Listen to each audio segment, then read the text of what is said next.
നമസ്കാരം. വനമാലിയിലേക്ക് ഏവർക്കും സ്വാഗതം. പൂന്താനം തിരുമേനിയുടെ ശ്രീകൃഷ്ണ കർണാമൃതത്തിലെ 55 ശ്ലോകങ്ങളാണ് നമ്മൾ ഇതുവരെ പഠിച്ചത്. ഇനി 56-ാമത്തെ ശ്ലോകം മുതൽക്ക് നോക്കാം. തണ്ണീർ മുക്കി കുടിക്കുമ്പൊഴുതു കൊടുവിഷം തട്ടി മോഹിച്ചു വീണോരുണ്ണി ഗോപാലരെ കൊണ്ടൊരു ദിനമുടനെ ചെന്നു കാരുണ്യവേഗാൽ ഉണ്ണിക്കാൽ കൊണ്ടു വണ്ണംബെരിയ ഫണിവരം തന്നെ മർദ്ദിച്ചു. പിന്നെ ദണ്ഡം കൂടാതയച്ചീടിന പരമവിഭോ നിന്നെ ഞാൻ കൈ തൊഴുന്നേ. കാളിയമർദ്ദനം കഥ ഇവിടെ സംഗ്രഹിച്ച് പറഞ്ഞിരിക്കുകയാണ്. ധേനുകവധം കഴിഞ്ഞിട്ട് അടുത്ത ദിവസം രാവിലെ കൃഷ്ണൻ കൂട്ടുകാരും ഒരുമിച്ചിട്ട് സാധാരണ പോലെ ഗോവൃന്ദങ്ങളോടൊക്കെ കൂടി വനത്തിലേക്ക് പുറപ്പെട്ടു. അങ്ങനെ എല്ലാവരും കൂടി സന്തോഷത്തോടു കൂടി യമുനയുടെ തീരത്തെത്തി. പശുക്കളെ മേയാൻ വിട്ടിട്ട് അവരവിടെ കൂട്ടുകാരൊക്കെ കൂടി കളിക്കാൻ തുടങ്ങുകയാണ്. അപ്പൊ ശ്രീതാമാവ് പറയുന്നുണ്ട്, കൃഷ്ണ, നമുക്കിന്ന് വഴി തെറ്റിപ്പോയി എന്നാണ് തോന്നുന്നത്. കാരണം കാളിന്തി നദിയുടെ ഈ ഭാഗത്ത്, ഈ തീരത്ത് നമ്മൾ ഇതുവരെ വന്നിട്ടില്ല എന്ന് തോന്നണം. ഇവിടെ നോക്കൂ, അധികം വൃക്ഷങ്ങളും ഇല്ല, ഈ പശുക്കൾക്ക് തിന്നാനുള്ള പുല്ലും അധികമൊന്നും കാണാനില്ല. ഉള്ള വൃക്ഷങ്ങളാണെങ്കിൽ ആകെ ഉണങ്ങിക്കരിഞ്ഞ് നിൽക്കുന്നുണ്ട് എന്ന് പറയും. അപ്പം മറ്റു ഗോപന്മാരും പറയും, ശരിയാണ് കേട്ടോ, നമ്മൾ ഇതുവരെ ഇവിടേക്ക് വന്നിട്ടില്ല എന്ന് പറയും. അപ്പോഴേക്കും വെയില് നല്ലോണം കഠിനമായി തുടങ്ങി. അപ്പം എല്ലാവർക്കും ദാഹം അധികരിച്ചു. അപ്പോൾ ആ കാളിന്തിയിൽ ഒരു ഗർത്തത്തിൽ ഇറങ്ങിയിട്ട് കൈ നിറയെ വെള്ളം എടുത്ത് കോരി കുടിക്കുകയാണ്. പിന്നാലെ ഗോക്കളും പോയി അതേ സ്ഥലത്ത് തന്നെ വെള്ളം കുടിച്ചു. കഷ്ടം, വെള്ളം കുടിച്ചപ്പോൾ എന്താ ഉണ്ടായേ?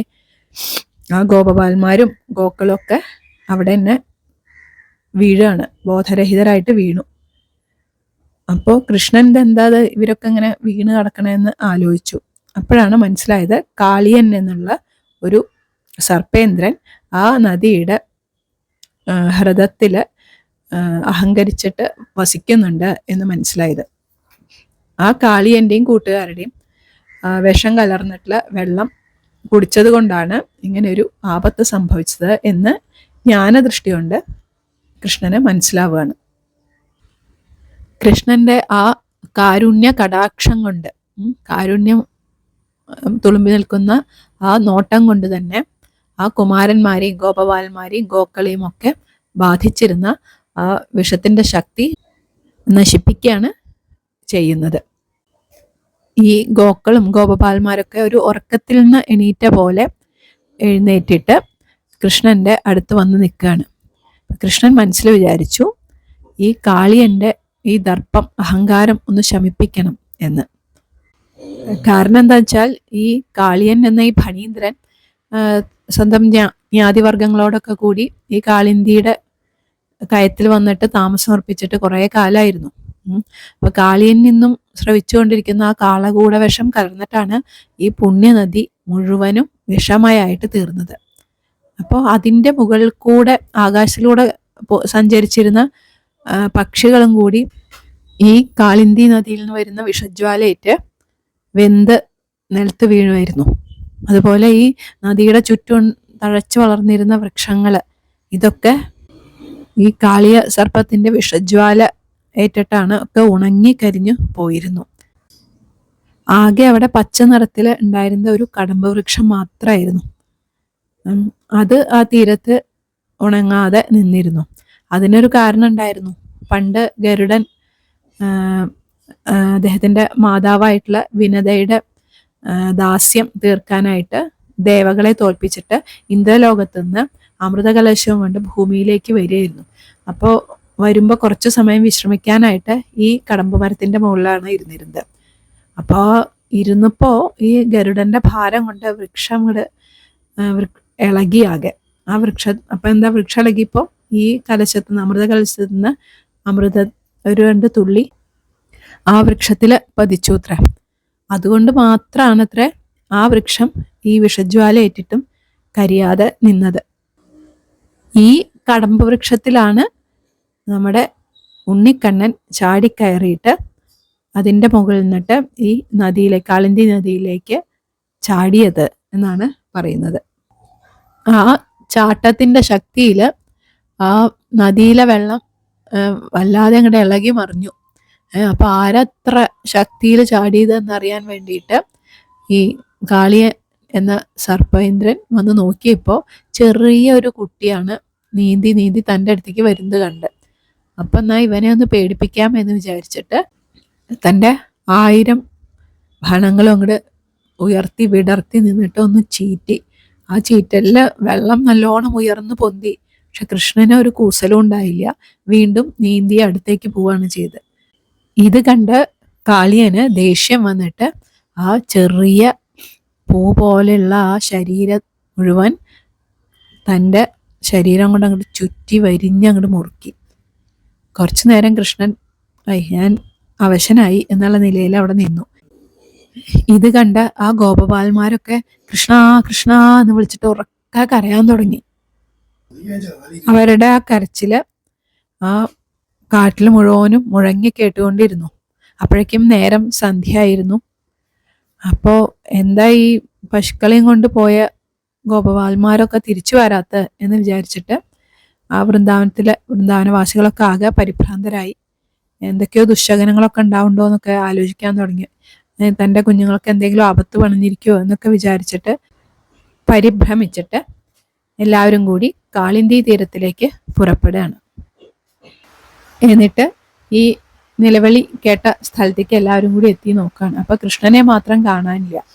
അപ്പോൾ കൃഷ്ണൻ എവിടെ എന്ന് നോക്കുമ്പോൾ അവിടെ വെള്ളത്തിൽ പൊങ്ങിക്കിടക്കുന്ന ആ കാളിയനെ ചുറ്റപ്പെട്ടിട്ടുള്ള കൃഷ്ണനെയും ഈ ഗോപബാലന്മാർ കാണിച്ചു കൊടുക്കുകയാണ്. ഇത് കണ്ട യശോദയും നന്ദഗോപനും ഇത്രേ വിഷമിച്ചുള്ളൂ എന്ന് പറയാനില്ല. അവര് ആ നദിയിലേക്ക് ചാടാൻ ഭാവിച്ചു.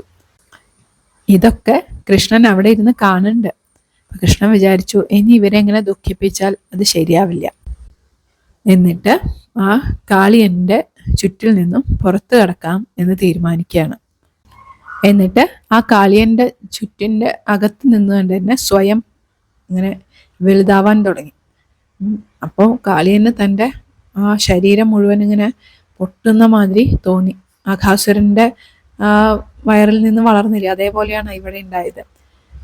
അപ്പം തന്നെ എങ്ങനെയൊക്കെയോ അതിങ്ങനെ ശരീരം പൊട്ടുന്ന മാതിരി തോന്നിയപ്പോൾ എന്തായി, കാളിയൻ വേഗം ആ ചുറ്റങ്ങോട്ട് അഴിച്ചു.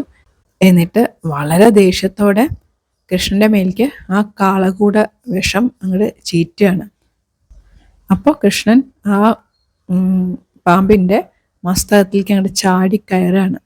എന്നിട്ട് അവൻ്റെ ഓരോ ഭണത്തിൽ മാറി മാറി തൻ്റെ കാല് വെച്ച് ചവിട്ടി നൃത്തം വയ്ക്കാൻ തുടങ്ങുകയാണ്.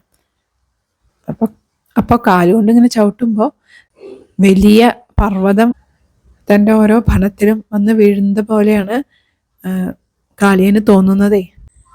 ഈ ഉണ്ണിക്കണ്ണൻ്റെ കാളിയമർദ്ദന നൃത്തം കാണാനായിട്ട് ദേവന്മാരും ബ്രഹ്മർഷികളും നാരദാദികളായിട്ടുള്ള ഋഷിമാരും അപ്സരസ്സുകൾ, ഗന്ധർവന്മാർ, ഇങ്ങനെ എല്ലാവരും വന്ന് കാഴ്ചക്കാരായി നിന്നിരുന്നു അത്രേ. എന്നാൽ കാളിയനാവട്ടെ പ്രാണവേദനയോടെ ആ വെള്ളത്തിൽ കിടന്ന് പൊളയാൻ തുടങ്ങി. ഇത് കണ്ടിട്ട് കാളിയൻ്റെ ഭാര്യമാരൊക്കെ വന്നിട്ട് കൃഷ്ണനെ അഭയം പ്രാപിക്കുകയാണ്. അപ്പോൾ കാളിയന് മനസ്സിലായി തൻ്റെ ഈ ഭണത്തിൽ നിന്ന് നൃത്തം ചെയ്യുന്നത് ഈ സാക്ഷാൽ ശ്രീനാരായണമൂർത്തിയാണ് എന്ന്. അതോടെ അദ്ദേഹത്തിൻ്റെ എല്ലാ അഹങ്കാരങ്ങളും അവസാനിക്കുകയാണ്. എന്നിട്ട് അദ്ദേഹത്തിനോട് മാപ്പപേക്ഷിച്ചിട്ട് വിഷ്ണു നാമങ്ങൾ ജപിച്ച് അദ്ദേഹത്തിനെ സ്തുതിക്കുകയാണ്. അപ്പോൾ കൃഷ്ണൻ പറയാണ്, എൻ്റെ പാദസ്പർശം നിൻ്റെ തലയിലേറ്റതോടുകൂടി നിൻ്റെ എല്ലാ പാപങ്ങളും നശിച്ചു. പക്ഷെ ഇനി നീ ഇവിടെ കാളിന്തിയിൽ താമസിക്കരുത്. നീ പോയിട്ട് നിങ്ങളുടെ സങ്കേതമായിട്ടുള്ള രമണകം എന്ന് പറഞ്ഞ ദ്വീപിൽ ഇനി പോയി താമസിക്കണം. ഈ രമണകം എന്ന് പറഞ്ഞ ദ്വീപ് സമുദ്രമധ്യത്തിലുള്ള ഒരു ദ്വീപായിട്ടാണ് കണക്കാക്കുന്നത്. ഈ ദ്വീപാണ് സർപ്പങ്ങളുടെ താമസ സ്ഥലം എന്നാണ് പുരാണങ്ങളിലൊക്കെ പറഞ്ഞിരിക്കുന്നത്. നിന്റെ മസ്തകത്തിൽ എൻ്റെ ആ പാദമുദ്ര പതിഞ്ഞതുകൊണ്ട് ഗരുഡൻ ഇനി മേലാൽ നിന്നെ ഉപദ്രവിക്കൂല എന്ന് പറഞ്ഞിട്ട് അവിടുന്ന് പറഞ്ഞയക്കുകയാണ്. ആ കഥയാണ് ഈ ശ്ലോകത്തിലൂടെ പൂന്താനം തിരുമേനി പറഞ്ഞത്. തണ്ണീർ മുക്കി കുടിക്കുമ്പൊഴുതു വെള്ളം മുക്കി കുടിച്ചപ്പോൾ കൊടുവിഷം തട്ടി മോഹിച്ചു വീണോരുണ്ണി ഗോപാലരെ കണ്ടൊരു ദിനം ഉടനെ ചെന്നു കാരുണ്യവേഗാൽ. വിഷം തട്ടിയിട്ട് ബോധം കെട്ട് വീണ ഗോപബാലന്മാരെ കണ്ടിട്ട് വളരെ ദയോടു കൂടിയിട്ട് കാരുണ്യവേഗാൽ കാരുണ്യത്തോടു കൂടിയിട്ട് ആ ഉണ്ണിക്കാൽ കൊണ്ട് വണ്ണം പെരിയ ഭണിവരൻ തന്നെ മർദ്ദിച്ചു. പിന്നെ ആ ചെറിയ കാൽ കൊണ്ട് ആ നല്ല വണ്ണമുള്ള സർപ്പത്തിനെ മർദ്ദിച്ചിട്ട് ദണ്ഡം കൂടാതെ അയച്ചീടിന പരമവിഭോ നിന്നെ ഞാൻ കൈതൊഴുന്നേ. എന്നിട്ട് എന്തായ സങ്കടം കൂടാതെ പറഞ്ഞയച്ചു അവിടുന്ന്. അങ്ങനെ ഉള്ള പരമവിഭോ അല്ലയോ ഭഗവാനെ, അങ്ങയെ ഞാൻ കൈതൊഴുന്നു എന്നാണ് ഇവിടെ പറയുന്നത്. ഇനി അടുത്ത ശ്ലോകം നോക്കാം. കാളിന്ദി തീരദേശേ നിശിവനദഹനൻ വന്നു ചുറ്റും ചുഴന്ന കാളുന്നോരാധിയോടെ പശുപകുലമുണർന്നോടിയങ്ങോട്ടുഴന്നു. ചീളന്ന കാട്ടുതീയെ തിരുമുഖകമലം കൊണ്ടു കണ്ണൻ നുകർന്നു. നാളൊന്നീ വണ്ണമോരോ കളികൾ പലതുമക്കാനനാന്തേ തുടർന്നു. ഗോകുലത്തെ മുഴുവൻ വിഴുങ്ങാൻ വന്ന ആ കാട്ടുതീയിനെ കൃഷ്ണൻ വിഴുങ്ങിയ കഥയാണ് ഈ ശ്ലോകത്തിലൂടെ സൂചിപ്പിക്കുന്നത്. കാളിന്തി നദിയുടെ തീരത്ത് നിശി രാത്രിയിൽ കാട്ടുതീ ചുറ്റും പടർന്നു. വനദഹനൻ എന്ന് വെച്ചാൽ കാട്ടുതീ വന്ന് ചുറ്റും തുഴന്നു, അതിൻ്റെ ചുറ്റും പടർന്നു എന്നാണ് പറഞ്ഞത്. അപ്പോൾ കാളുന്നോരാധിയോടെ ജ്വലിക്കുന്ന ആ ദുഃഖത്തോടെ പശുപകുലം ഉണർന്നോടി അങ്ങോട്ടുഴന്നു. ആ ഗോപന്മാരും ഗോക്കളൊക്കെ അങ്ങോട്ടും ഇങ്ങോട്ടും ഉഴറി ഓടാൻ തുടങ്ങി.